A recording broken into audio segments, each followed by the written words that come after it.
औरतों में हमल के दौरान या ज़िचगी के बाद उनके जो पेट है उसके ऊपर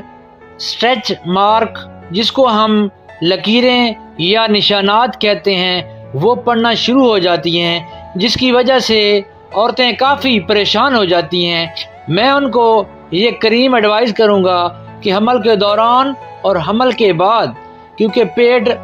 बढ़ता है, फैलता है, जिसकी वजह से स्ट्रेचिंग मार्क पड़ जाते हैं, जिसको हम निशानात कहते हैं। तो ये जो करीम है जिसका नाम है हिलाइन, ये करीम हमल के दौरान और बाद में जो स्ट्रेच पड़ जाते हैं, ये उनको जो है जो निशानात होते हैं, जो लकीरें हैं पेट की, वो ख़त्म करती है